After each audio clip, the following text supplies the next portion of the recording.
Hello दोस्तों, मैं धनंजय गुप्ता आपका स्वागत करता हूं आज एक नई वीडियो में। आज के इस वीडियो में हम आपसे बात करेंगे लैंथेनाइड के इलेक्ट्रॉनिक विन्यास को लेकर। तो चलिए बिना समय गंवाए इस मज़ेदार वीडियो को स्टार्ट करते हैं। हेडिंग लगा देते हैं लैंथेनाइड के सामान्य गुण, और सामान्य गुण में आज हम लोग चर्चा करेंगे इलेक्ट्रॉनिक विन्यास को लेकर। लैंथेनाइड श्रेणी, जिसको आप फोरियप श्रेणी भी कहते हैं, के तत्वों का सामान्य इलेक्ट्रॉनिक विन्यास XE यानी कि जेनान, जो कि क्रोड की तरह यूज किया जाएगा। इसके बाद फोरियप में यहाँ पर 1 से 14 तक इलेक्ट्रॉन देखने को मिलेंगे, और 5D में आपको मिलेगा 0 इलेक्ट्रॉन या फिर 1 इलेक्ट्रॉन, और 6s2 देखने को मिलेगा। तो लैंथेनाइड श्रेणी के तत्वों का सामान्य इलेक्ट्रॉनिक विन्यास होता है XE, फोरियप 1 to 14, 5D 0R1 और 6s2। फोरियप उपकोष की ऊर्जा तथा 5D उपकोष की ऊर्जा काफी निकट है, अर्थात इन दोनों की ऊर्जाओं में अंतर काफी कम है। अतः इसके वास्तविक इलेक्ट्रॉनिक विन्यास सैद्धांतिक इलेक्ट्रॉनिक विन्यास से भिन्न भी हो सकते हैं। आप जानते हैं, यदि फोरियप और 5D उपकोष के मध्य ऊर्जा का अंतर कम होगा तो जरूरत के अनुसार हम फोरियप के इलेक्ट्रॉन को 5D में भी भेज पाएंगे, और ऐसे परमाणु भी अपने फोरियप इलेक्ट्रॉन को 5D में भेज देते हैं, जिससे इस सीरीज में आपको कुछ अपवाद भी देखने को मिलेंगे, यानी जहां पर आपको अपाव नियम का पूर्णतः पालन देखने को नहीं मिलेगा। ये स्टेटमेंट पूरा आपको क्लियर हो जाना है। यदि आप वीडियो लास्ट तक देखते हैं तो आपको इसमें कोई डाउट नहीं रहेगा। तो चलिए अब हम क्या करते हैं, कुछ तत्वों का इलेक्ट्रॉनिक विन्यास लिख के इस स्टेटमेंट को समझने की कोशिश करते हैं। तो देखिए, यहाँ पर हम लैंथेनम का इलेक्ट्रॉनिक विन्यास लिखने जा रहे हैं, जो कि 57 एटॉमिक नंबर वाला एक एलिमेंट है। यहाँ पर इलेक्ट्रॉनिक विन्यास लिखने के लिए हम इस डायग्राम का भी सहारा लेंगे। तो यदि हम देखें तो पहले हम भरेंगे 1s को, तो 1s में 2 इलेक्ट्रॉन रह सकते हैं, 1s2, फिर 2s2, फिर आएंगे 2p के पास।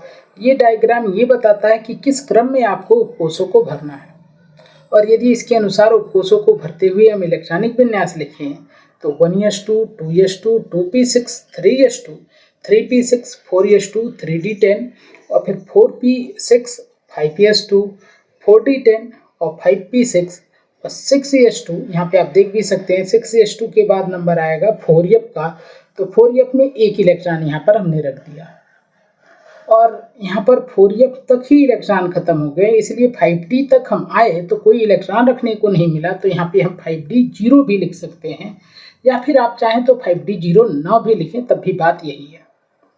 बात क्लियर है? लेकिन समझने के लिए यहाँ पर हमने 5D 0 लिखा है, इसका आगे हम यूज भी करेंगे।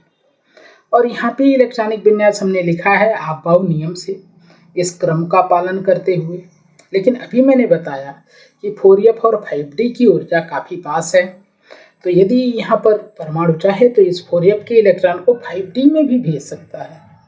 तो ये तो इसका अपाव नियम से इलेक्ट्रॉनिक विन्यास है। एक्चुअल में लैंथेनम का वास्तविक इलेक्ट्रॉनिक विन्यास इससे कुछ अलग होता है। यदि वास्तविक इलेक्ट्रॉनिक विन्यास हम देखें तो देखिए, यहाँ तक की बातें तो सेम है, 6s2 भी सेम है। यहाँ पे फोरियप वाले इलेक्ट्रॉन को 5D में भेज दिया गया है, तो फोरियप 0 हो गया है और 5D 1 हो गया है, और ये है लैंथेनम का वास्तविक इलेक्ट्रॉनिक विन्यास।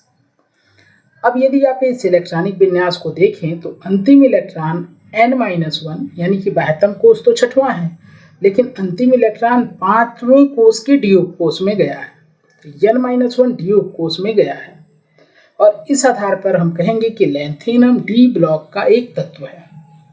यानी कि लैंथेनम एक्चुअल में F ब्लॉक या लैंथेनाइड सीरीज का तत्व नहीं है, फिर भी इसके गुण लैंथेनाइड श्रेणी के बाकी तत्वों से काफ़ी मिलते हैं, इसलिए इसका भी अध्ययन हम लैंथेनाइड के साथ कर सकते हैं।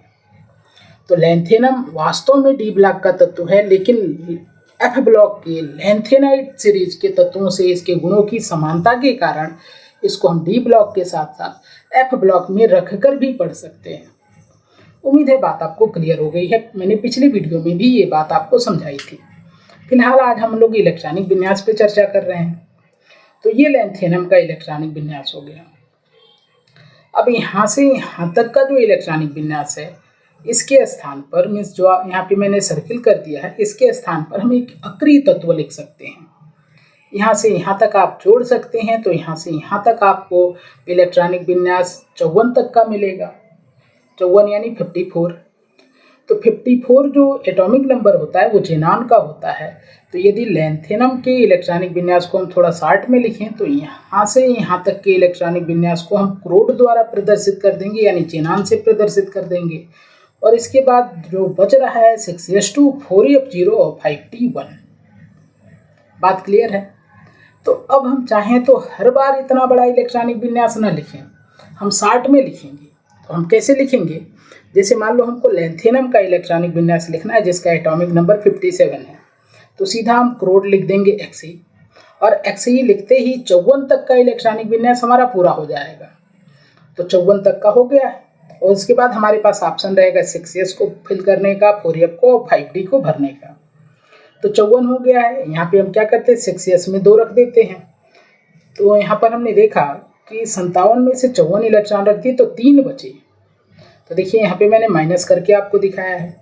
अब इन 3 इलेक्ट्रॉन में से 2 को हम s में रख देते हैं, यानी 6s में, और 1 को रख देते हैं 4f में। ऐसा इसलिए हमने किया कि 6s के बाद 4f को ही फिल किया जाता है। तो 4f में बाकी बचा हुआ 1 इलेक्ट्रॉन हमने रख दिया है। लेकिन आपको ध्यान रखना है कि लैंथेनम जो है इसका इलेक्ट्रॉनिक विन्यास आप-बाओ नियम से थोड़ा अलग होता है। तो वास्तविक इलेक्ट्रॉनिक विन्यास इसका क्या हो जाएगा, 6s2, 4f0 और 5d1। तो 6s2, 4f0 और 5d1, और बाकी के लिए यहाँ पे हमने ज़ेनॉन लिख दिया है।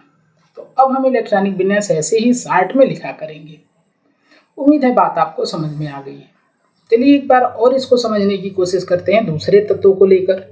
यहाँ पे सीरियम का इलेक्ट्रॉनिक विन्यास हम लिखेंगे जिसका परमाणु क्रमांक है 58 यानी 58। तो यदि आप-बाओ नियम से हम लिखें तो ये इसका इलेक्ट्रॉनिक विन्यास हो गया। एक्चुअल में सीरियम भी आप-बाओ नियम से कुछ अलग इलेक्ट्रॉनिक विन्यास प्रदर्शित करता है, और ये आपको याद रखना पड़ेगा कि कौन कौन से अलग इलेक्ट्रॉनिक विन्यास प्रदर्शित करते हैं। तो आप जानते हैं अलग इलेक्ट्रॉनिक विन्यास क्यों है, क्योंकि 4f और 5d की ऊर्जा बहुत समीप है, ऊर्जा का अंतर बहुत कम है। तो यदि सीरियम चाहे तो अपने कुछ इलेक्ट्रॉन को यहाँ से यहाँ भेज सकता है।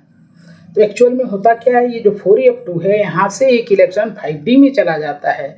तो सीरियम का जो वास्तविक इलेक्ट्रॉनिक विन्यास है इसमें यहाँ से यहाँ तक की तो बात वही है। यहाँ पे आप ध्यान दें 6s2 और 4f2 के बजाय 4f1 हो गया, और इसका एक इलेक्ट्रॉन 5d में चला गया, तो 5d0 से 5d1 हो गया। ये है सीरियम का वास्तविक इलेक्ट्रॉनिक विन्यास। उम्मीद है बात आपको क्लियर है। अब यदि इसको क्रोड के रूप में हम लिखें तो यहाँ से यहाँ तक के लिए हम लिख सकते हैं ज़ेनॉन। तो हम लिख सकते हैं यहाँ पे ज़ेनॉन Xe। इसके बाद बचा क्या, इसको यहाँ पे लिख देते हैं 6s2, 4f1 और 5d1। अगर डायरेक्ट ऐसा लिखना चाहें तो हम कैसे लिखेंगे, तो हम क्या लिखेंगे, ज़ेनॉन लिख देंगे और फिर देखेंगे कितने इलेक्ट्रॉन और बचे, और उनको इन तीनों में व्यवस्थित कर देंगे। यानी 6s2 रखने के बाद 4f और 5d में उनको अरेंज कर देंगे। उम्मीद है बात आपको समझ में आ गई है। यदि हम चाहें तो इस इलेक्ट्रॉनिक विन्यास को थोड़ा रीअरेंज करके, आप जानते हैं 72 कोष 6वां है तो इसको बाद में लिखें। यहाँ पे चौथे कोष को पहले लिख दिया गया है, फिर 5वें कोष को लिखा गया और फिर 6वें कोष को लिखा गया है। तो हम लिख सकते हैं ज़ेनॉन 4f1, 5d1 और 6s2।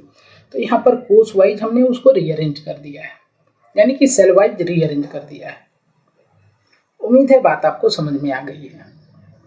तो चलिए अब हम जल्दी से इलेक्ट्रॉनिक विन्यास लिखते हैं। तो जैसे लैंथेनम का लिखना है, यहाँ पे परमाणु क्रमांक आपको याद होना चाहिए 57। तो हम यहाँ पे क्रोड लिख देंगे Xe, तो 54 तक हो जाएगा। उसके बाद हमारे पास ऑप्शन होगा 6s, 4f और 5d का। तो 54 हो गया, 2 इलेक्ट्रॉन 6s में रख देंगे तो 56 हो जाएगा, यानी कि 56 हो जाएगा। एक जो बचेगा उसको आपको यहाँ पे 5d में रखना है, जैसा कि अभी मैंने आपको बताया कि ये अपवाद है। वैसे तो आप-बाओ नियम से 4f को पहले भरना चाहिए और 5d को बाद में, लेकिन 4f वाला इलेक्ट्रॉन यहाँ पे 5d में प्रमोट कर दिया गया है। अगर सीरियम का लिखें तो सीरियम को भी आपको याद रखना पड़ेगा कि ये अपवाद है।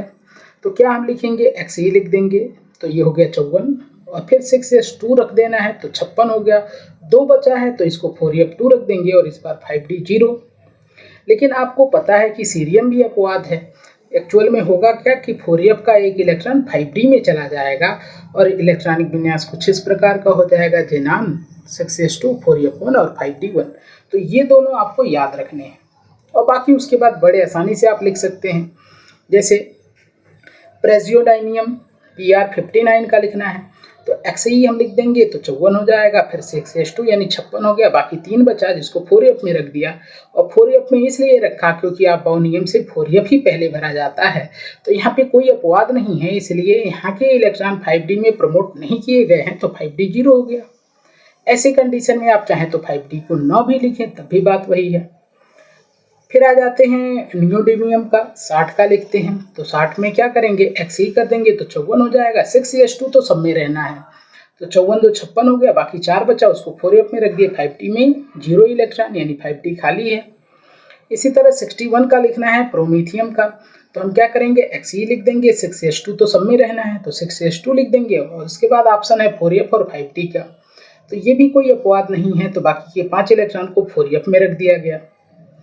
फिर सेमेरियम का यदि लिखना है 62 का तो हम वही काम करेंगे, Xe लिख देंगे तो इस प्रकार 54 हो गया, 6s2 रख दिए तो 56 हो गया, बाकी के 4f में रख दिए, 5d 0 कर दिए।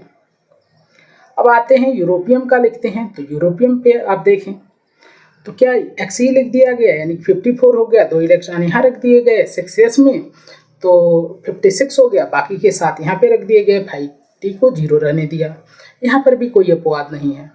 अब यदि हम लिखें Gd64 का गैडोलिनियम का, तो यहाँ पर हम लिख देंगे Xe यानी कि 54 हो गया, 6s में 2 रख दिए यानी 54 तो 56, और बाकी के जो 8 बचे हैं इसको हमने 4f में रख दिया है। लेकिन यहाँ पर आपको एक बात ध्यान रखनी है, ये आप अपवाद की कैटेगरी में याद रखेंगे। आप जानते हैं कि 4f8 जो है ज़्यादा स्टेबल नहीं है, तो ये स्थायित्व पाने के लिए अपने एक इलेक्ट्रॉन को यहाँ पर भेज देगा, तो इसका वास्तविक इलेक्ट्रॉनिक विन्यास हो जाएगा Xe 6s2 4f7 हो जाएगा, और यहाँ का एक इलेक्ट्रॉन 5d में चला गया है तो 5d 1 हो जाएगा। हालांकि इस प्रकार से जो परमाणु है इसको बहुत अधिक स्थायित्व नहीं मिल रहा है, लेकिन फिर भी आपको याद रखना है कि ऐसा ही होता है। कुछ टीचर आपको ऐसे याद कराते हैं कि लेंथेनाइट सीरीज में आप याद रखो कि 4f8 विन्यास मिलता ही नहीं है। तो चलिए 65 का लिखते हैं टर्बियम का, तो यहाँ पे लिख देंगे Xe और फिर 6s2 और बाकी जो इलेक्ट्रॉन बचे हैं 4f में रख दिया गया 9। अब यहाँ से 2 इलेक्ट्रॉन को भेज के यहाँ पे 7 नहीं करना है। आप ध्यान रखें कभी भी हम इलेक्ट्रॉन प्रमोट कर रहे हैं तो एक ही इलेक्ट्रॉन को ही प्रमोट करेंगे। तो 66 का ऐसे ही लिख देंगे, Xe लिख देंगे, बाकी 6s2 और बाकी जो 10 बचेंगे यहाँ पे 4f में रख दिया गया 5d 0। और ऐसे ही हम होल्मियम का यानी 67 का लिख देंगे, तो Xe लिख दिए, 6s2 और 4f में जो बचा है 11 इलेक्ट्रॉन रख दिए, 5d को 0 रहने दिए, बाकी कोई अपवाद नहीं है, बाकी आप सिंपल लिख लेंगे। फिर यदि हम थोलियम का लिखें तो ये भी ऐसे ही लिख लेंगे, और इसके बाद यदि हम इटर्बियम का लिखें 70 का, तो यहाँ पे हो जाएगा Xe और 6s2 4f14 और 5d 0।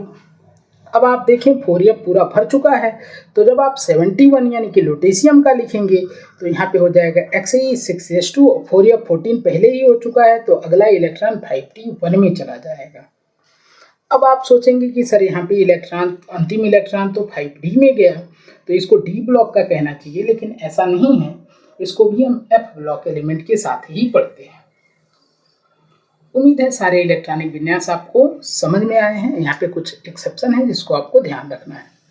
तो आप ऐसे भी बात को ध्यान रख सकते हैं कि लेंथेनाइट सीरीज में 4f8 नहीं मिलता है और 4f9 नहीं मिलता है, 4f8 नहीं मिलता है और 4f14 2 बार मिलता है। उम्मीद है बात आपको क्लियर हो गई है।